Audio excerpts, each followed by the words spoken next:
Ekbik sokwa, wala on met plus la limite, on s'en fout de moi. On va te au droit. On se le nouveau touré, mais si nous on a un plan, il m'a qu'à 100 hectares. Et si on a un plan, il va qu'à, il va 200 hectares là. Il a commis les biens.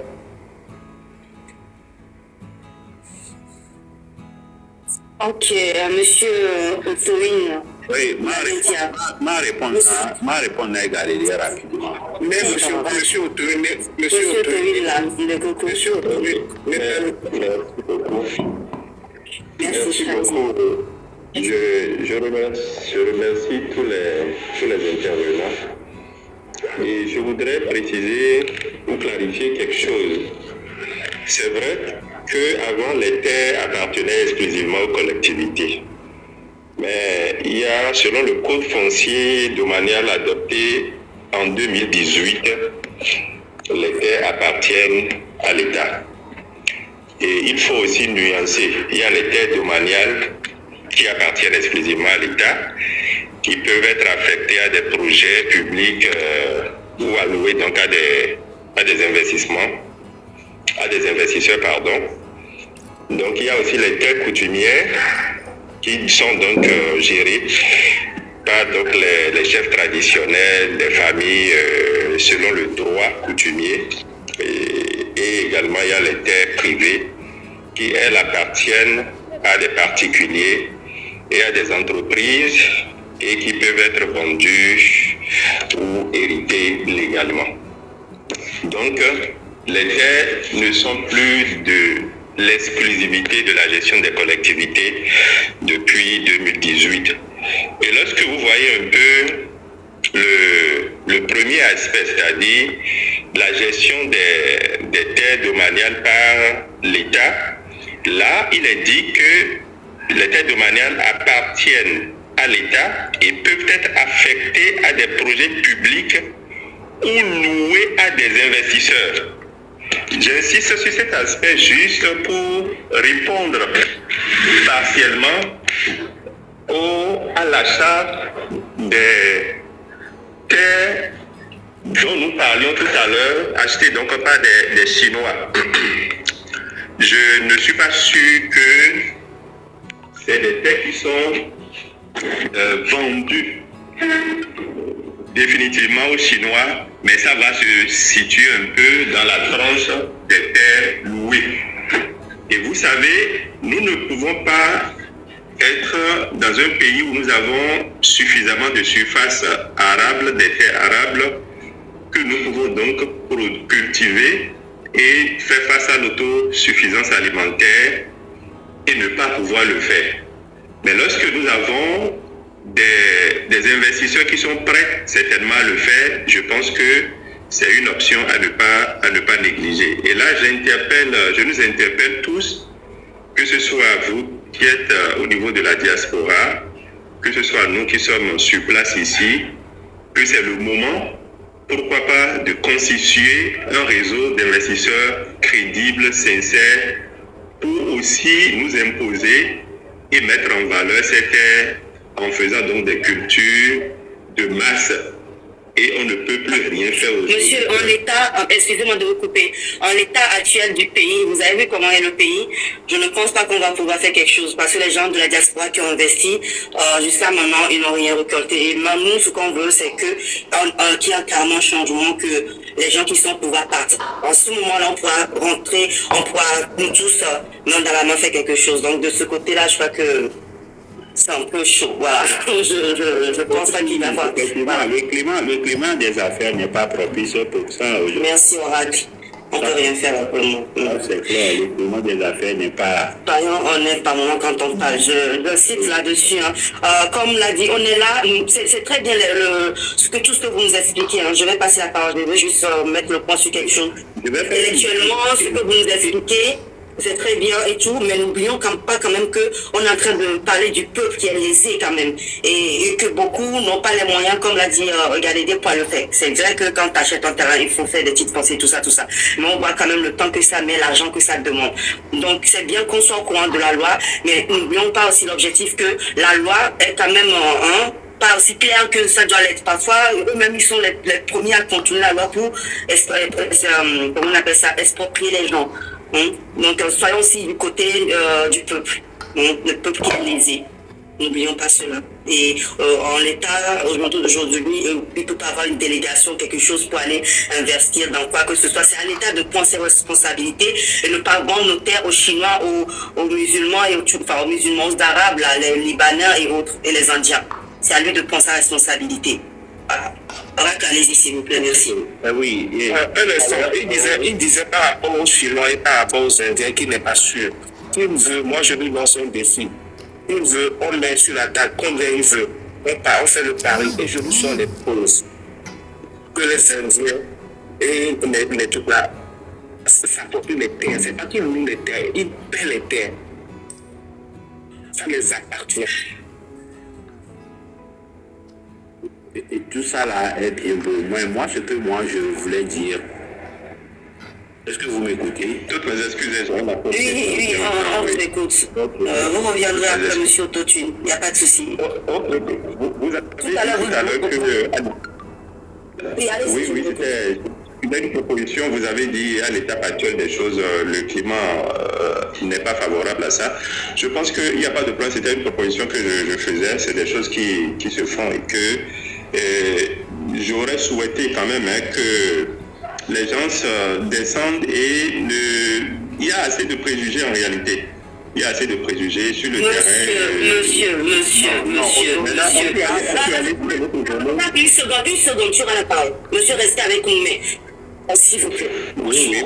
Non, soyons, il y a un truc qui nous tient beaucoup à cœur, c'est l'honnêteté.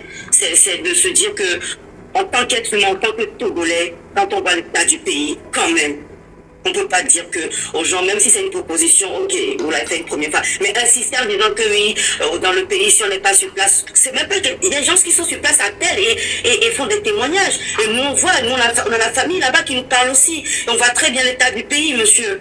Hein? Si ça change demain, ce sera bien aussi pour vous. Ça ne va pas changer que pour moi, pour terminer sur original, monsieur Franck. Ça va changer pour nous et pour nos enfants. Et vous voyez très bien que le pays est endetté. J'espère que vous nous suivez, monsieur. Et que vous suivez nos frères Milawe et Vitry. Vous avez vu les dettes qui prennent sur la tête du pays pour les infrastructures, tout ce qui est sanitaire, et rien n'est fait. Vous ne pouvez pas dire que le pays va bien. Le pays ne va pas bien, je me permets de vous le dire. On a besoin d'un changement radical. Vous comprenez, monsieur? On doit changer. Ce qui se passe là, ça doit finir. Les gens qui sont là-bas doivent partir pour que justement on puisse remettre les choses à plat et remettre de l'ordre dans tout ça. Merci. Alors moi, en fait, mon rôle n'est pas forcément moi, mon rôle est de chercher des solutions. Quand il y a une situation, c'est de chercher des solutions. Ça c'est carrément un autre débat là. C'est carrément un autre débat. Il faut comprendre que le climat des affaires n'est pas favorable. Point. Ça, c'est carrément un autre débat.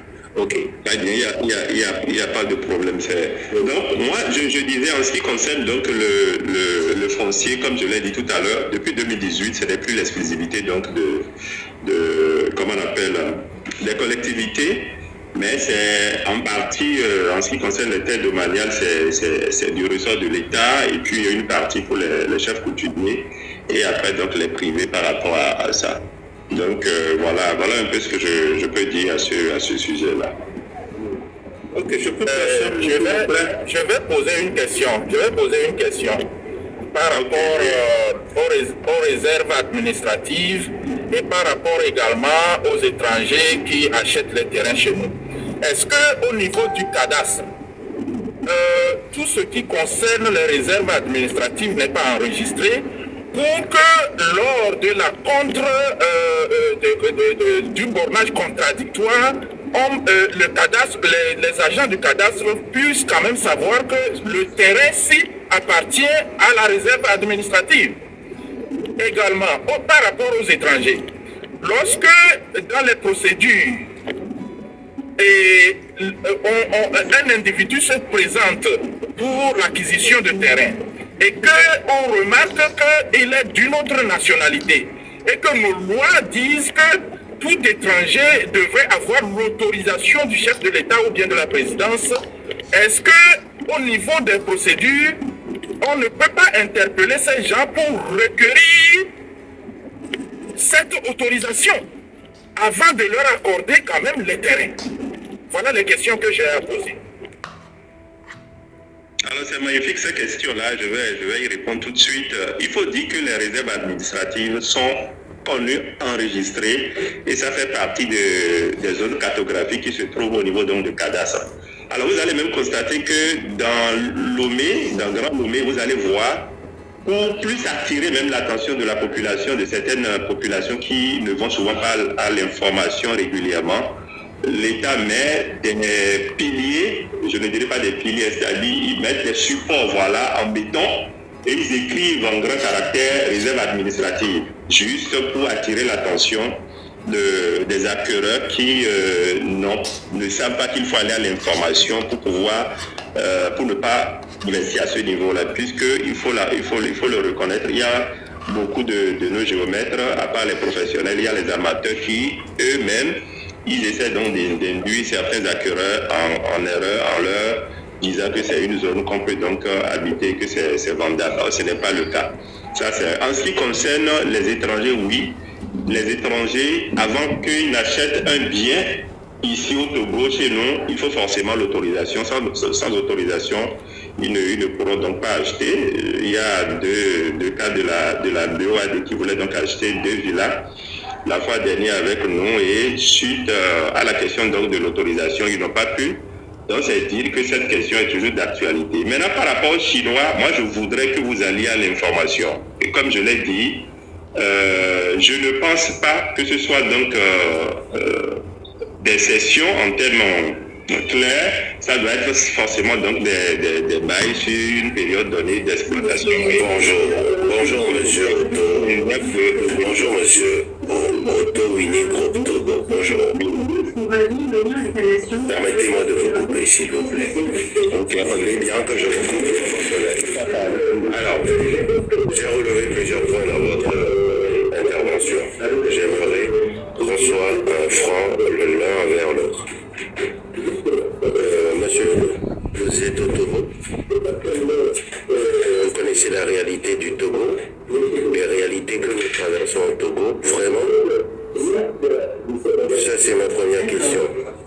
Ma seconde question, quand une zone est non viable, qu'est-ce qu'il faut faire? Est-ce qu'on abandonne cette zone, on la laisse en jachère, on la laisse en marécage aujourd'hui au XXIe siècle? On ne viabilise pas la zone? C'est ma deuxième question. Et ma troisième question, vous êtes dans quel domaine d'activité? Voilà. J'attends vos réponses, monsieur. Merci beaucoup. Je vous réponds tout de suite. Je suis Coco Martial. Je vis effectivement au Togo. Je suis à Kégué plus précisément. Alors, ma première activité, je suis le responsable de Otto Winnie Groupe Togo. Et ma deuxième structure, je suis le responsable de Digital Groupe Immobilier. Donc, nous faisons principalement de la sécurisation foncière. C'est ça comment on appelle l'axe sur lequel nous intervenons beaucoup plus, puisque c'est à ce niveau-là que se pose assez de problèmes. Par rapport à votre troisième question, je ne suis pas le décideur pour savoir si une zone n'est pas viable ou si une zone est viable, il faut mettre en valeur ou pas. Je ne suis pas le décideur. Et comme je vous l'ai dit, moi, c'est ce que je fais dans mon secteur d'activité qui me préoccupe. Comment faire pour qu'il n'y ait pas de problème? S'il y a quelques problèmes quelque part, comment trouver des solutions à ça? C'est moi, ce sont les axes sur lesquels moi je travaille le plus. Donc, il faut forcément qu'il y ait peut-être un décideur ici pour pouvoir répondre à la viabilisation ou non d'un domaine qui doit l'être ou qui ne doit pas l'être. Je ne sais pas si j'ai répondu à vos questions. Avant toute question institutionnelle, vous venez de me dire que vous travaillez dans un domaine qui est la sécurité foncière. Qu'est-ce que vous appelez par la sécurité foncière? Ok, très bien, je vous explique. Dans un premier temps, nous avons constaté que ceux qu'on appelle démarcheurs, c'est des gens qui méconnaissent un peu le travail qui est le leur. Et nous sommes donc allés à l'Assemblée Générale, nous avons constitué ATAI, c'est-à-dire l'Association togolaise des agents immobiliers, pour former les agents immobiliers qui sont donc nouvellement sortis, c'est-à-dire ceux-là qui ont un niveau Bac plus et tout, et pour permettre également à nos frères, nos amis qui sont appelés souvent des démarcheurs, à pouvoir recevoir la formation qu'il faut pour se comporter de façon professionnelle. Je m'explique. Si vous voulez acheter ou louer par exemple un appartement de 100 000 francs CFA par exemple à Lomé, on peut vous faire visiter 10 lieux où se trouve un appartement similaire, mais ce n'est pas exactement ce que vous voulez. Pourquoi ils le font?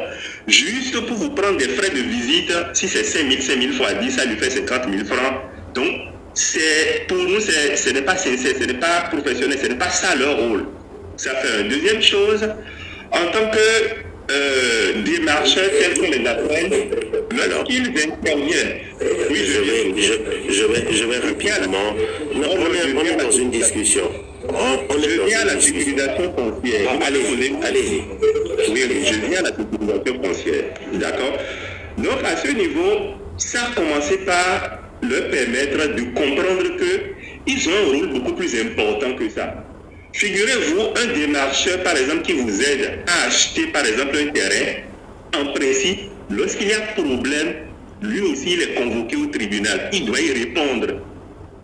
Parce que, quelle est l'information qu'il a sur le bien? Est-ce qu'il a investigué? Est-ce qu'il a reçu les informations utiles qu'il faut avant de vous proposer ce bien-là? Du coup, les gens ont compris que ce n'est pas seulement les petites commissions après lesquelles on court, ce n'est pas ça le plus important. Mais déjà, tu seras appelé à signer. Comment tu as trouvé le bien? Quelles sont les investigations que tu as faites? Et là intervient alors notre axe stratégique sur lequel nous travaillons, qui est la sécurisation foncière que j'ai développée un peu plus haut quand j'ai commencé ma première intervention dès le départ. Donc voilà un peu l'axe sur lequel nous travaillons. Le deuxième axe, si vous permettez, oui, le deuxième axe, c'est que... Ça, c'est le troisième axe, vous allez venir au troisième là. Non, peut-être le deuxième, je suis toujours au niveau de la discussion. Par rapport à la sécurisation foncière, nous allons au niveau donc de la gestion du patrimoine. Cela voudrait dire quoi? Simplement, les gens qui ont une maison et une deuxième maison, bien ont acheté un terrain et qui vit dans une maison et l'autre terrain, en principe, devrait payer par exemple des impôts sur ce terrain sur lequel ils n'habitent pas, ils n'ont rien construit dessus. Pour payer dessus, juste dans le vide, nous leur proposons des plans de rentabilité, de mini-investissement ou bien de bail sur 3, 4, 5 ans à quelqu'un et ça va leur rapporter de l'argent. Puisque le bien immobilier, lorsque vous ne mettez pas ça en valeur, vous êtes obligé de payer dessus. Donc, nous intervenons également sur cet axe au niveau donc, de Digital Group Immobilier. Donc, pour me résumer, nous faisons de la procédure immobilière et ça regroupe la formation dont j'ai parlé tout à l'heure et également la procédure que j'ai définie là-haut. Et le second axe, donc, c'est la gestion du patrimoine immobilier. Donc, voilà un peu les axes sur lesquels nous travaillons. Alors, ce qui veut dire que vous n'êtes pas dans la sécurité foncière, parce que ce n'est pas du tout ce que ça veut dire, être dans la sécurité foncière. Je suis désolé. La sécurisation foncière. Oui, mais vous n'êtes même pas dans la sécurisation foncière.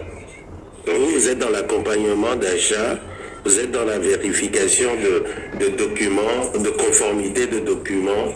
Vous êtes un service privé, payant d'ailleurs, qui est non mandaté par l'État pour prendre de l'argent à des citoyens et vous assurer qu'ils ont bien acquis des biens légaux. C'est tout. Ce n'est pas de la sécurisation, foncière ni de la sécurité foncière. Parce que la sécurité foncière, c'est tout autre chose. Quand on parle de sécurité foncière, on s'adresse directement à l'État. Parce que c'est l'assurance que les droits sur la terre, sur le foncier dont dispose l'acquéreur, quelle que soit leur nature, ne seront pas contestés et que si elles le sont, ils seront confirmés par eux-mêmes les autorités. Donc vous n'êtes pas dans la sécurité foncière. Alors là, pas du tout. Vous êtes peut-être une agence là qui forme même des gens dans un domaine... bon bref, parce que l'immobilier c'est tout autre chose aussi. Vous avez des agents immobiliers, ils doivent avoir des formations, un cursus. Et une fois qu'ils ont ces diplômes, leur formation, leur cursus, ils sont des agents accrédités ou agréés par l'État, certifiés par l'État. Et c'est eux qui font ce genre de choses. C'est des agents immobiliers qu'on les appelle. Et c'est eux qui proposent des biens, etc., etc. Mais nous, ce que nous avons chez nous, nous les appelons communément des démarcheurs. Ce ne sont pas des agents immobiliers. C'est la souffrance, le manque d'emploi dans ce pays-là, dans plusieurs pays africains d'ailleurs, hein, la pauvreté qui a fait que le manque de solutions à certains problèmes, qui a fait que des gens ont improvisé des métiers. C'est comme ça que les émigrants est sorti. C'est comme ça que vous avez aussi les démarcheurs qui existent aujourd'hui. Donc, pour résoudre un problème à la base, soit vous professionnalisez un domaine en ouvrant, et c'est peut-être l'école, l'État qui peut le mettre en place, en ouvrant des écoles d'agents immobiliers assermentés par l'État qui ont une formation et qui sont accrédités par l'État pour faire ce genre de choses. Point. Il n'y a pas un privé qui a à s'initier entre l'acquéreur et le vendeur. Donc vous n'êtes pas dans la sécurité foncière, je viens de vous l'expliquer. Allez vous renseigner sur ce que c'est la sécurité foncière et vous verrez que l'explication que vous avez donnée ou la sécurisation foncière comme vous l'appelez, l'explication que vous venez de donner, c'est parce qu'il n'y a pas de boulot au Togo et vous inventez des choses, c'est tout. Voilà. Alors, c'est là-dessus que je voulais vous rattraper. Oui, je vous remercie, mais je voudrais rectifier. Vous rectifiez encore? Bien donc sûr. Vous ne maîtrisez pas votre domaine. Bon, peut-être c'est vous qui le dites, vous ne savez pas ce que nous pouvons appeler. D'accord. Alors, attendez, on va y aller. Quand quelqu'un dit qu'il va rectifier quelque chose, rectifier veut dire quoi? C'est que vous avez soit mal expliqué votre domaine ou vous ne vous y connaissez même pas du tout. Donc maintenant, vous allez vous rattraper en prenant des termes que je viens de vous présenter, en me balançant ça dans le débat. Ça n'a même pas de place. Et si vous me laissez finir? Je vous ai laissé tout à l'heure parler, vous avez passé, nous sommes, je pense, ici. Je vous ai écouté, c'est même pas la peine. C'est même plus la peine de continuer. Qu'est-ce que vous allez dire de plus que j'ai dit? Vous avez parlé, je vous ai écouté. Je pense que c'est quand on est interlocuteur. J'ai fait la même chose avec vous. Maintenant, vous pouvez repartir sur autre chose. Mais vous je dois rectifier ce que vous avez dit. Vous devez rectifier ce que vous-même vous avez dit. Et c'est grave, hein? Ce que vous-même, votre propre secteur d'activité, vous allez rectifier. Laissez-le rectifier et nous dire ce qu'il a à dire, s'il te plaît. S'il te plaît. Alors. Oui, monsieur. Alors, merci beaucoup. Je pense que c'est quand ton interlocuteur te dit non, que commence la science. Et lorsque vous avez... Non, la science n'est pas définie ainsi. Le commencement de la science, ce n'est pas cela non plus. Est-ce que je peux parler, monsieur? Alors, lorsque vous avez un client qui veut acheter et que lui, il sait que quand il a de l'argent, et il veut acheter un terrain, on lui propose le terrain. Lorsqu'il paye, du moment où il paye, il a droit à ce bien-là. Et que derrière, celui qui lui présente le terrain se trouve être de mauvaise foi. Et nous avons compris que si vous prenez 10 contentieux domaniaux en justice, sur 10, il y a 8 qui révèlent de vices de procédure entre, que ce soit les démarcheurs, l'acheteur et parfois même les géomètres. Nous nous sommes dit, ça c'est un problème, c'est un fait. Qu'est-ce qu'il faut faire par rapport à ça? Mais il faut trouver des solutions par rapport à ça. Et nous avons travaillé dessus. Motion, monsieur Otto Wenning. Je crois que nous risquons de tourner en rond. vous faites plutôt dans le conseil pour les acheteurs. Vous n'êtes pas... Ce que la légende vient de vous définir, vous n'êtes pas dans la ligne dans ce que vous appelez rectification. Nous risquons de tourner en rond. Vous faites dans le conseil. Est-ce que vous pouvez me laisser finir? Est-ce que vous pouvez me laisser finir? D'accord. Donc, nous nous sommes dit oui quand il y a problème. D'accord, vous avez encore quelques minutes, monsieur. Vous avez encore quelques minutes. Il faut apporter des solutions par rapport à ça. Nous allons aller alors aider les clients, c'est-à-dire les acheteurs, à faire en sorte que les procédures soient respectées pour que leur investissement soit sécurisé. Puisque après tout, lorsqu'ils vendent, ils achètent du moins et qu'il y a contentieux par après, d'abord ils perdent leur argent, ils doivent dépenser encore de l'argent. En santé, ils doivent donc avoir de problèmes de santé parce qu'il faut aller tout le temps en crise cardiaque et tout. Donc, nous, c'est vrai, tel que vous l'avez dit, c'est c'est notre, comment on appelle, notre contribution pour pouvoir se permettre à l'acheteur que son investissement soit sécurisé. C'est de là que nous avons dit d'accord, nous allons alors faire de la procédure, c'est-à-dire la sécurisation foncière, nous à notre niveau en termes de procédures. Donc c'est ça ce que je vous définissais tout à l'heure. Non, vous êtes dans du service à la personne à ce moment-là. Vous n'êtes pas dans la sécurisation foncière, monsieur. Mais s'il vous plaît, je peux placer un peu mon... Vous êtes dans du service à la personne. Parce que quand on parle, attendez, quand on parle d'achat de biens immobiliers, il y a des étapes. Il y a l'étape du compromis de vente qui engage les deux parties, vendeur et acheteur. Il y a l'étape de la promesse unilatérale de vente. Et ensuite, vous avez le passage devant le notaire, formalités administratives liées au titre foncier, au changement de nom, etc., etc. Ça, c'est un circuit, des étapes bien lissées, bien établies, que normalement un État, qui est responsable et qui joue véritablement son rôle, doit pouvoir sécuriser lui-même, pour pas qu'il y ait des failles dans le système, dans le processus. Vous, maintenant, en l'absence... Vous avez compris comme ça depuis combien de personnes... Attendez. Vous faites du service à la personne.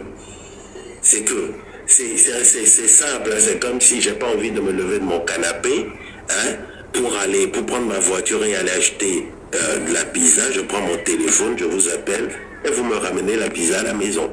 C'est tout ce que vous faites. Vous ne faites pas de la... C'est ce que je ne cesse de vous dire, vous ne faites pas de la sécurité foncière. Parce que vous-même, votre organisme peut être induit en erreur. Vous ne pouvez pas me dire là où vous êtes que vous avez eu 100% d'affaires gérées par vous qui n'a eu aucun problème. Dans ces procédures-là. Vous êtes un citoyen normal. C'est tous les citoyens qui peuvent s'offrir leur service. Est-ce que c'est tous les citoyens qui peuvent s'offrir vos services? S'il vous plaît, je peux placer, je voulais placer. Oui, monsieur, c'est ce que j'allais dire. Excusez-moi.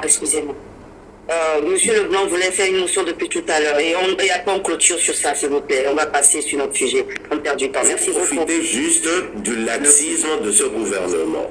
Vous profitez juste du laxisme et de l'ignorance, de l'incompétence et du emergency system pour instaurer vous aussi votre prestation de service, votre service à la personne. En soi, ce n'est pas méchant. Mais ne trompez pas les gens en leur disant que vous êtes là pour sécuriser leurs biens ou pour sécuriser leur achat. Parce que vous n'en êtes même pas le détenteur, vous n'avez pas les leviers dans les mains. Vous n'êtes pas juge, vous n'êtes pas notaire. Vous êtes pas l'acheteur ni l'acquéreur. Donc, c'est là-dessus qu'il faut dire des vérités aux gens. Vous ne faites que de la prestation de service, du service à la personne, c'est tout. Mais en aucun cas, n'utilisez pas le terme sécurisation foncière. Alors, je pense que... Non, attendez, monsieur Otto, attendez s'il vous plaît. Il y a monsieur Franck qui aimerait avoir une motion.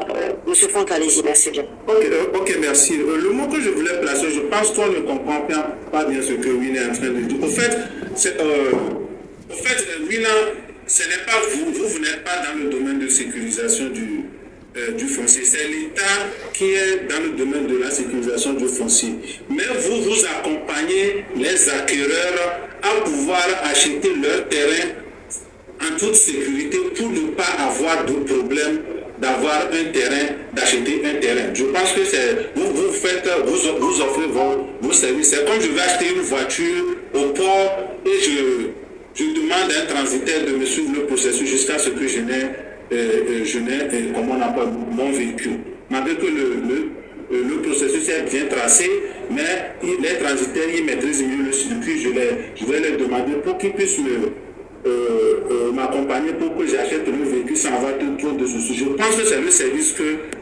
C'est ça, lui-même c'est un démarcheur, c'est tout. Oui, bon. Je pense qu'il a peut-être dit sécurisation juste pour dire qu'au fait, il s'accompagne les gens pour acheter le terrain en toute sécurité pour ne pas avoir trop de soucis. Maintenant, l'autre aspect que je voulais... Oui, un instant, je vais terminer, vous allez revenir. L'autre aspect que je voulais... Attendez, monsieur S, merci. L'autre aspect que je voulais, c'est que, au fait, je pense que c'est Garini qui avait posé une question. Tomine avait dit que, au fait, concernant comment ils appellent ça, que l'État, moi-même je l'avais évoqué, que l'État selon la loi qu'on a votée en 2018, l'État est maintenant, comment on appelle, propriétaire de terrain au Togo. Mais comment ça se fait? Parce que c'est les collectivités qui ont déjà, comment on appelle, les terrains. Comment l'État peut être encore propriétaire de terrain? Je pense que l'État est propriétaire des terrains domaniaux. Et les terrains domaniaux sont acquis au moment où on est en train de faire les lotissements. Ça, c'est les réserves. Bon, il y a aussi, quand on va plus loin au niveau des forêts, ça c'était déjà établi au temps colonial. Ça, c'est les terrains domaniaux, concernant les forêts. C'était des réserves qui ont été faites depuis très longtemps. Et par exemple, au niveau aussi de certains fleuves ou certaines rivières, il y a aussi, ou bien des lagons, des lacs, il y a une distance donnée qui constitue d'une manière automatique le domaine de l'État. Donc je pense que c'est ça. Mais à l'heure actuelle, les collectivités continuent par être propriétaires terrain. Et pour faciliter, moi la proposition que je fais pour faciliter la tâche aux populations d'avoir des terrains sécurisés, je pense que l'État doit engager des processus de lotissement dans le compte de l'État et établir des titres fonciers aux propriétaires. Et même si les propriétaires n'ont pas les moyens pour payer le titre foncier, l'État peut prendre certains domaines en contrepartie de cette somme, de cette propriété-là. Et là, on a des propriétaires premiers qui ont un titre foncier de leur domaine. Maintenant, quand ils veulent vendre le terrain, celui qui vient maintenant acheter le terrain, il sait que le propriétaire a le titre foncier et il ne serait question que de faire un transfert. Et là, ça sécurise plus la population d'acquérir des terrains. Maintenant, concernant au niveau du service cadastre, c'est que les gens font exprès pour qu'il y ait une lourdeur administrative. Ça traîne, vous payez tout dans le circuit, mais on fait traîner vos dossiers exprès pour que vous continuez par chercher des gens où vous devez les soudoyer, payer quelque chose pour qu'on puisse avancer votre dossier. Et c'est fait exprès. Quand vous ne le faites pas, votre dossier est là. Moi, j'ai un cas actuellement concernant mon terrain qui est là. J'ai tout payé, j'ai tout payé, mais le truc est là. Et quelqu'un vient me dire non que, bon, c'est comme ça, si vous ne payez pas des gens, le dossier serait bloqué là-bas. Ça n'a pas de sens. Parce que le circuit est déjà tracé que c'est comme ça. Quand vous suivez bien le circuit, normalement, il ne doit pas avoir de problème. Mais au niveau de ceux qui sont censés gérer ça, et ils créent un autre circuit là-bas pour arnaquer la population. Et c'est ça qui est très malsain. Et je pense que les premiers responsables doivent prendre des dispositions pour corriger cette situation-là. Sinon, le problème foncier va toujours continuer par subvenir si on n'allège pas la tâche à la population de pouvoir immatriculer leur domaine. Merci. Merci beaucoup. Monsieur Sauce, attendez, c'est sous Roger, vous avez la parole. C'est une motion que vous voulez, c'est une motion, hein, monsieur Otto? Non, je voulais dire que... Je me nomme Cessou Roger. Je suis un géomètre agréé, membre de l'Ordre des géomètres du Togo. Je voulais intervenir pour celui qui a dit qu'il sécurise le terrain. Il ne peut pas sécuriser le terrain parce qu'il n'a pas les éléments de sécurisation. Merci beaucoup, monsieur Cessou. Merci pour cette franchise. Parce que pour sécuriser un terrain, c'est seulement l'administration qui a cette aptitude-là, parce que c'est lui qui va... je donne un exemple. Moi, j'ai eu de la chance de participer à la rédaction du Code foncier et à des divers séminaires. Et moi, je disais toujours, pour éviter les litiges fonciers, il faudrait que d'abord l'État approuve tout le Togo, c'est possible. Et approuver tout le Togo en implantant des bornes géodésiques, c'est-à-dire des bornes de référence. Si quelqu'un, on sait que bon, de Lomé à 5AC, on va séquencer l'implantation des bornes. Quand tu es à Zaon, par exemple, et avant d'implanter les bornes géodésiques, l'État doit déjà lever tout le Togo et implanter ces bornes géodésiques-là. Ces bornes géodésiques-là sont des bornes à laquelle le géomètre va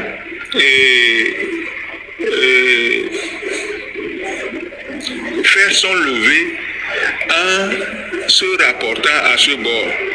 Donc ces bornes-là auront des coordonnées. Une fois que le levé du géomètre est rattaché à ce bord, il suffit de venir au bureau et faire le truc. Et tu as... Monsieur Cessou, vous savez comment ça se fait aujourd'hui au XXIe siècle? Parce que l'étape que vous avez décrite a été à simplifier aujourd'hui grâce à la technologie et à l'informatique. Avec des drones ou un avion à basse altitude, on réalise des relevés topographiques, techniques et d'informations géographiques du nord au sud. Et on sort ces données-là, et sur ces données-là, on travaille, on crée des parcelles. Et maintenant, on identifie ces parcelles-là et on appelle les collectivités locales à s'identifier. On ouvre une base de données et chaque collectivité locale, chaque représentant de collectivité locale, ils se concertent entre eux, ils font ce qu'ils veulent, mais comme c'est l'État qui fait ce boulot, ils viennent tous, chacun avec sa signature, chacun avec son document, et on rentre ça dans une base de données pour identifier telle parcelle appartient à telle famille, telle parcelle appartient à tel machin, jusqu'au nord. Et ça, on le fait aujourd'hui en moins de 6 mois. Sur 56 600 km², ça prendra encore moins de temps. Ça, vous comprenez? Et une fois, et en plus, on développe aujourd'hui des intelligences artificielles qui font encore le boulot mieux que quiconque. Et une fois que c'est défini, c'est là où on déploie une équipe sur le terrain qui part avec des repères, avec un satellite ou toujours avec un avion en vol, qui indique où mettre les bornes de chaque parcelle. Et on le fait jusqu'au nord. Et une fois que c'est fait, c'est connecté à la base de données. Maintenant, qu'est-ce qu'un État normal est censé faire quand il a ces données-là? Il pense à la viabilisation de ces terrains-là. C'est là où il gagne aussi. En viabilisant ces terrains, il ramène la route, l'électricité et l'eau sur ces terrains. Et l'État oblige, dit, écoutez, vous les locaux, tant que ce n'est pas viabilisé, vous ne vendez pas. Et c'est pour ça qu'il y a un coût sur un titre foncier. Vous voyez, le problème du Togo aurait été tellement facile à régler, mais ils ne veulent pas le faire, ils n'ont pas la volonté de le faire, c'est tout. Oui, ça je suis parfaitement d'accord.